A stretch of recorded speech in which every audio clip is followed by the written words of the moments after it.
Ryan Reynolds here from Mint Mobile. With the price of just about everything going up during inflation, we thought we'd bring our prices down.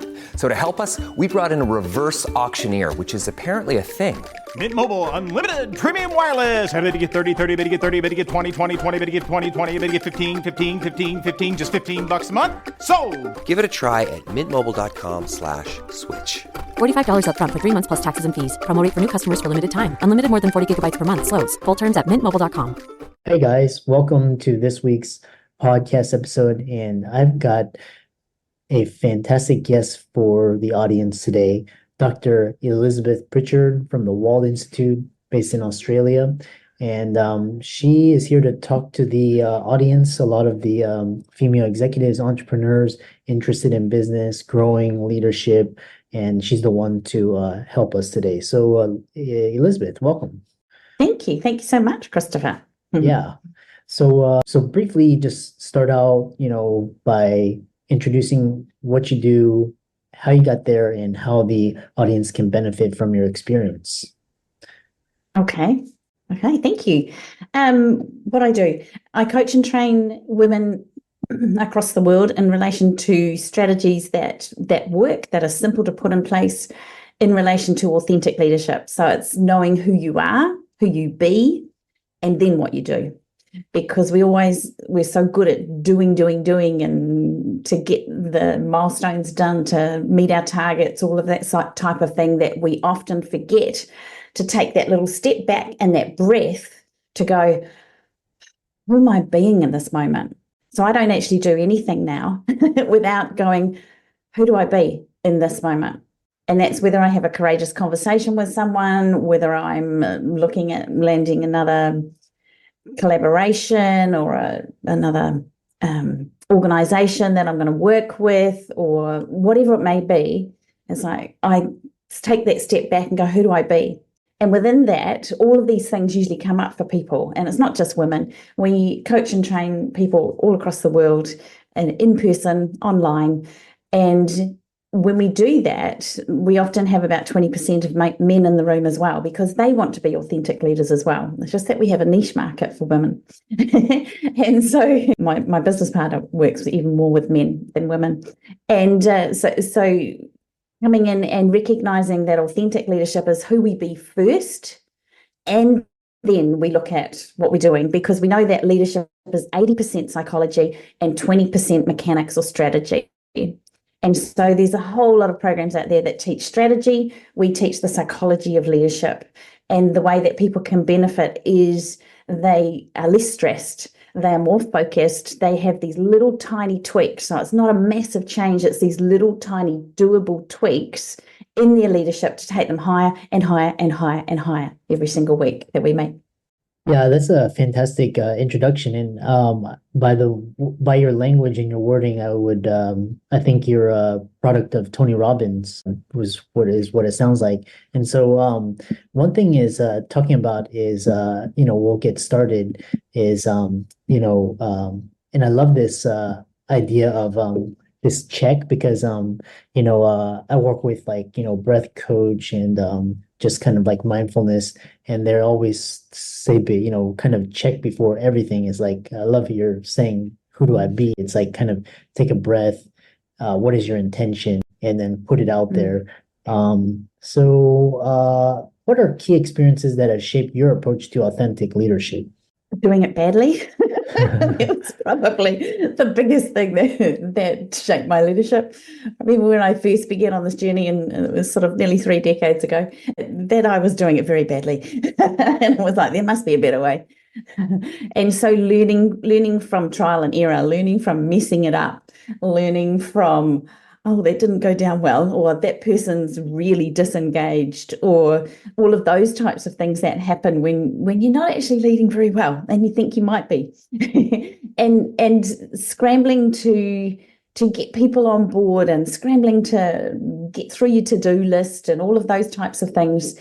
And it was that absolute thing of sort of desperation, really. It was like, there has to be a better way to do this. And my business partner is very trained in positive psychology and sports psychology. So that's where it came from before I even sort of touched the stuff of Tony Robbins. And yes, I have done some programs with Tony Robbins, but this is embedded in positive psychology and sports psychology as well.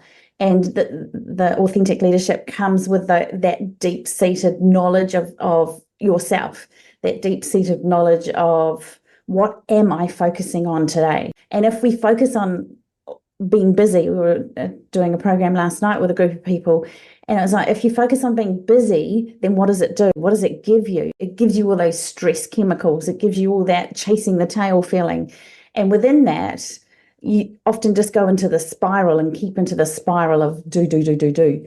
And when we change the language, when we choose with a different intention, we call it supercharging your language. We run a program called Supercharge Leadership. And within supercharging your language, and you shift that I have to do list to I get to do, or that word busy to I had such a productive morning this morning. It changes our chemical reactions, and this is the work of Dr. Joe Dispenza and Bruce Lipton and the others. It was like it changes our chemical reactions because our thoughts release a chemical reaction, as you would know, and then that changes the way we feel about things. So therefore, we do things differently, and it's that whole sort of cycle of recognizing that, practicing that, and now that's what I teach because it's so powerful. And it changes your life every day. Working with someone the other day, and they said just in one session and 3 days, they just tweaked a little something. It was just a little 1 degree shift. And within 3 days, they were sleeping better. They had less disagreements with their partner, which is a good thing. and they were feeling so much more on top of things, just with a little tiny tweaks. And I think often we think that being successful in the world and doing what we do and being recognized and juggling balls, all of this is just words. It's who are we being on the inside? Are we actually looking after ourselves, understanding ourselves, and being able to regulate? Self-regulation is a huge part of authentic leadership as well going forward. Yeah, that's a really powerful description.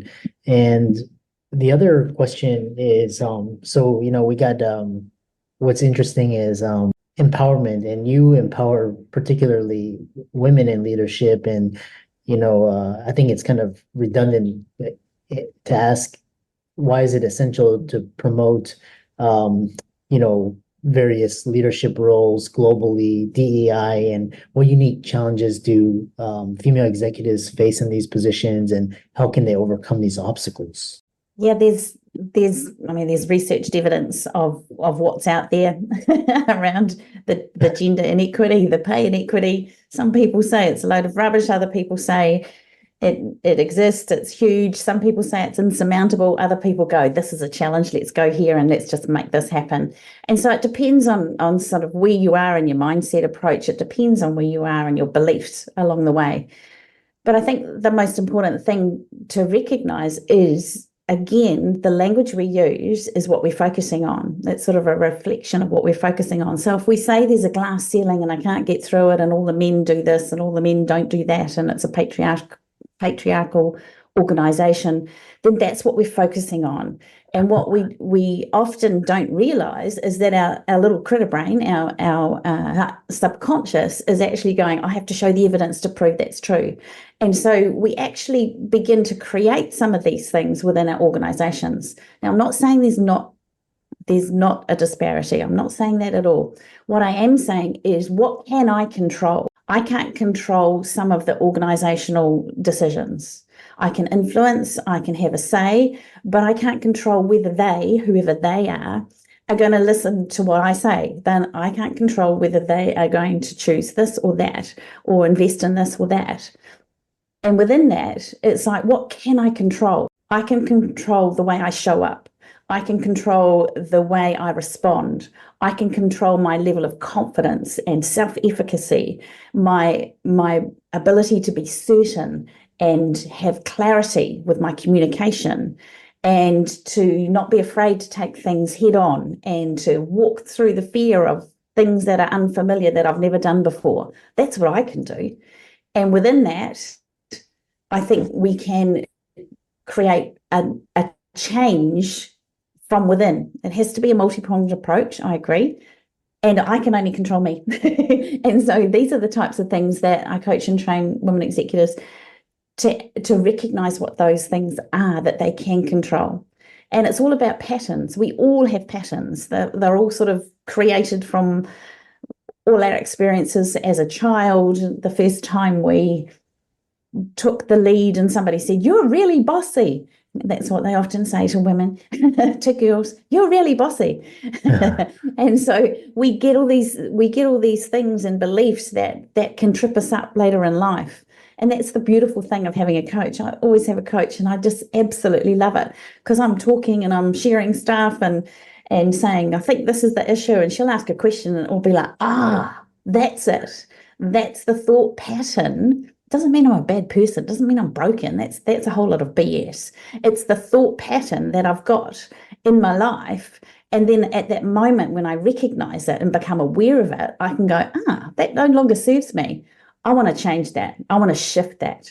I want to shift that pattern from here to here. Let's do it. And so that's, I think, what women executives can really step into, that whole side of things. Again, I was talking with somebody early this week, and one of the statements we say is to reclaim your power. You already had it. You had it from when you were born. Absolutely, we all do. And sometimes we've lost it along the way and it's got a bit dusty. And so it's reclaiming your power, not power over people, not that type of power, but power within yourself, and power to work with others in the most amazing way. Ryan Reynolds here from Mint Mobile. With the price of just about everything going up during inflation, we thought we'd bring our prices down. So to help us, we brought in a reverse auctioneer, which is apparently a thing.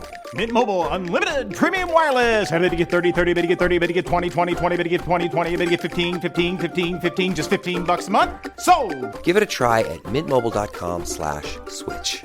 $45 up front for 3 months plus taxes and fees. Promo rate for new customers for limited time. Unlimited more than 40 gigabytes per month slows. Full terms at mintmobile.com. Yeah, I really like how you reframing situation. It's kind of like taking back, kind of raising focus and awareness on what you're focusing on, and then kind of reframing it so that you're become more empowered. So kind of the next question I have for you is, you've overcome significant adversity in your life, and for all the people, if nobody's facing hardship or adversity now, they're living in a bubble. And how do you cultivate resilience and maintain a positive mindset, especially when everybody's facing these challenges? Yeah, one of the things that I choose to do is not get so involved with what's happening in the news and in the world. So I know what's happening, just little snippets, but I don't invest a whole lot of focus in it, because it's tough and it's sad and it's distressing and it's hard and it's horrible and it's negative, and so much negative spin on it. And so one of the things is I limit my exposure to those sorts of things. It's not living in a bubble. It's not pretending it's not there at all. Because part of authentic leadership is you absolutely call it as is. You must call it as is to start with. And then you choose your response. And so choosing my response in relation to adversity, and I've been through stuff in my childhood. I've been through stuff in my 20s and 30s. I've been through stuff last year. And, yes, we have. We all have. And I'm not playing those down. What I am doing is I'm going, I choose where I go here. I choose to go from here forward, and that's positive psychology. It's like, from here forward, what can I do? What am I focusing on? Where am I going? And within that, there's things like beyond resilience. And people often talk about resilience as bouncing back. And I'll just do a little visual image. People go, resilience, you bounce back from adversity. I was like, I don't want to bounce back, because it's the same shit, different day, basically. It was like, I want to bounce forward. So we always talk about resilience as bouncing forward to a different place and space, forward with learning, forward to a different environment because we've created it, forward to a different situation with a relationship or a team that you're leading, or an account that you're fostering or growing. And it's like, I want to bounce forward from this. And so I asked myself, what can I learn from this? And within that, there's a whole lot of what is known as psychological terms is mental toughness and grit. Now, I'll let you into a little secret. One of the things I've been doing the last 6 months to build my mental toughness is ice baths. Yes, I get up at crazy hours in the morning and jump in the ice bath, do my Wim Hof breathing. And the reason I do this is for mental toughness, is to build and strengthen my mental toughness muscle, because I used to go, I'm going to do it. And then it was like, oh, but I don't really like that bit. And I was like, oh, but I don't really want to do that. Oh, I don't like this bit. Or, oh, that's unfamiliar, so it's a little bit scary. I'm not sure about that. And so getting in that ice bath, jumping in, breathing twice, going down, I was like, I do it. And it's a crazy thing. But for me, it was like so refreshing, because I know that I can do anything. I can go and talk to anybody. I can ask anybody anything. I can work out a way to move through anything. And part of mental toughness and grit is all about your passion and perseverance. And that's the work from Angela Duckworth. Passion and perseverance must come in hand to hand together. And those people who do that and keep going and keep going and keep going and keep going and keep going and keep going, that's how you get even stronger resilience and more mental toughness and deeper grit. Yeah, I love that. And so on the idea of ice baths, I know some people just jump in a cold shower. I know some people have actual physical pools that they cool to like 50 degrees. Some people, they can get it off of Amazon. These you can just basically pour ice into it and just jump in. What do you do? Because I do ice baths too, but I just jump in the shower because it's easier. But I'm just but I've tried the shower thing. I was like, oh, don't like that. Yeah, so we've got I think it's called a Nur bath or something. It's just a 38 by 32 or something, sort of insulated sort of bath with stems on the legs and blow up thing around the top. It's all specially designed for it, and we usually have it around 10 degrees Celsius. I'm not sure what that is Fahrenheit. yeah, I think it's 40, or I want to say 40 or 50, but I'm not sure. But it's cold. Yeah, it's cold. It is cold. Yeah. And so you go in and you just do some certain breathing, and then you go down, and then once your body adapts, which is usually between 45, 60 seconds, then you stay in for 2 minutes, and then you come out and you do some other breathing and some other things as well. And yeah, so I like the actual bath. I find that better than jumping in the shower. I've tried that a couple of times and it was like, nah, I just turned up to hot.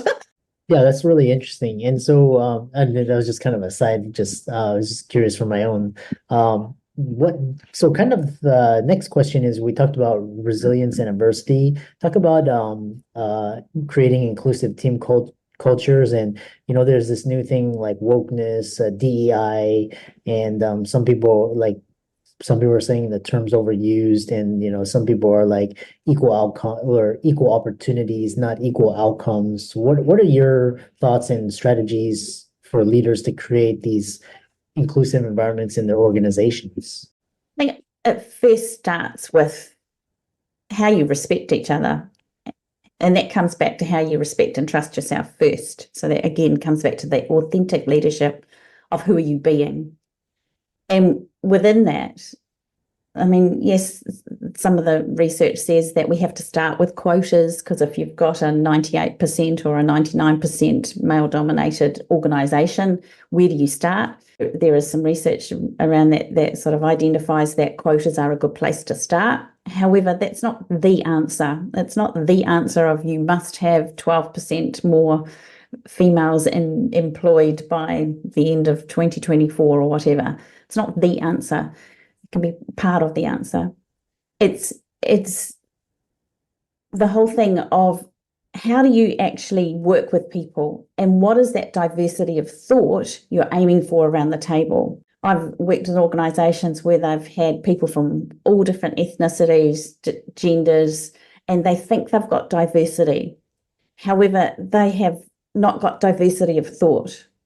And the thought leaders of the world, like Keith Ferrazzi and other people who run amazing businesses and leadership, Simon Sinek, it's that whole thing of what is your diversity of thought that you have around the table? How are you building that team culture? Are you creating conversations with candor, which is psychological safety? Are you creating psychological safety where people can say, regardless of their job title, I think that we're making a mistake. I think we need to go here because of this. What if we do this? What would it take for us to do that? And people having the absolute safety to go, I've messed up. I've made a mistake. We need to fix it now. I think we can do this to solve it. Because if we don't have those types of organisations, it doesn't matter how many percentages we have of what gender within our organisations. Doesn't matter how many people that we have employed across what ethnicity. If I respect and trust at myself, and I look for that respect and trust in each of the person and people that are within my team, then I'm a very strong way towards creating diversity within what I'm doing. And I think it's a hot topic. It definitely is a hot topic, and I don't think that many organisations have found the answer. However, the fact that it's a hot topic is a good thing, because 30, 40 years ago, we never really talked about it. I'm from New Zealand. I'm a Kiwi from New Zealand, and so I have been brought up in my sort of more formative years and teenage and adult years in bicultural partnership with Māori, our Indigenous people. And I think that is wonderful, because I have this massive affiliation to go and talk to anybody. I don't care what colour their skin are. I don't care where they've come from. And I love that. I love that. That's part of me. And I think we need to be real and go, that's just an outside. Who cares? What's the person on the inside? Who are they being? What's their attitude? What's their values? What's their thinking modes? How can we work together and create even more magic together? And I think when we come from that side of things, I think we create more diversity of people, thought, strength, richness within our organisation. Yeah, very fascinating response. And, it kind of reminded me because, there was a recent here in the States, they've had affirmative action for God knows how long. And one of the criticisms of the program was that basically it was basically tried to equal opportunities for, underrepresented. And it was basically a bunch of rich races paying to get their kids in. So there wasn't really any diversity. It was just the same thoughts. It's just different skin color. So, but the other question I have for you is, especially in the workplace, now we've got remote work, we have entrepreneurs, a lot of Gen Z, they don't want to work for corporations. They're sick of corporations. They go out and start their own companies or do their own thing. So what is your role in this? Because, is leadership facing a brain drain? Is just people just fed up with leadership? You can literally see what happened at the last presidential debate. What are your thoughts? Yeah, it's an interesting conundrum. When I go and see somebody in the 21 and they go, I know all about leadership and how to have my team, and I've got this team and I'm making X amount of dollars per year. It was like, wow, go you. At 20, I was going, oh, what do I do with my life? I'm not sure. And so part of it is recognizing their amazing, unique skills, their amazing sort of ballsiness that they just will go, I'm going to do that and make it happen. And it was like, I take my hat off to many of them that are just like, yeah, we're going to do this. I'm going to do this. I'm going to create this. And they become multi-million dollar companies of innovation. And that's fantastic. I think we need to celebrate that and not be scared of that. Around that, I was going to say, however, it's like a big but. It can create a little bit of challenge in relation to leadership, coaching and training. It can become challenging. The thing that is a little bit challenging is sort of, and it keeps coming up in my mind, and we don't often talk about it. We do ourselves, Christine and I, in our one-on-one coaching when it comes up, and also group trainings and things when it comes up. But it's that whole thing of ego. And the ego is there to keep us safe. So the ego sort of crops up and goes, you're amazing, you're fantastic. Or it goes, oh, well, hang on a minute, haven't come across this before. Come back. Don't go there. It's too scary, it's too hard. And so our ego is there to help us keep us safe along the way. And it's usually done a really good job for everybody by the time we've gotten into our 30s and 40s. And within that, it's like, if I know who I be, then I'm aware of my ego when it crops up, when it jumps up, because ego wants to have competition. Ego wants to be the best. Ego wants to drive us. And we need some of that to some degree. Otherwise, we wouldn't probably get out of bed in the mornings. However, we also need that whole ability of regulation. We need to go, I'm talking with this person, I don't need to compete with them. I want to collaborate with them. I want to build a partnership with them. I want to work with them or alongside them, or enhance their business and serve them, or they're going to serve us in relation to bringing their AI skills into our company, or whatever it is. And it's like, so that ego has no place. And so we can grab it and pop it on the shelf or put it in our back pocket. And when we recognize that, we are really stepping into our own authentic leadership and reclaiming our power, because ego isn't power. Ego is competition. Ego can pull us down. Ego can trip us up. Ego can hold us back. And I think the whole thing of working with people who are 17, 18, 20, 21s who are creating multi-million-dollar companies and fulfilling niche markets like never before in the last century, I think we can celebrate the good things that we can learn from them. We can always learn from every single person that we come across. And there are ways of coaching and training to go, okay, so you're doing all this. That's fantastic. That's the do. Who do you be? I was like, are you being consistent? Are you showing up? Are you listening to people? All of those things that are so important with leading companies, organizations, being an entrepreneur, exploding your business across the world. How can people contact you and follow you and reach out to you? Several ways. Our website, waltinstitute.com. So WALT is WALT, waltinstitute.com. They can also email me on elizabeth@waltinstitute.com. There are several tabs along the top. You can book a conversation through the website with myself or my business partner, Christine.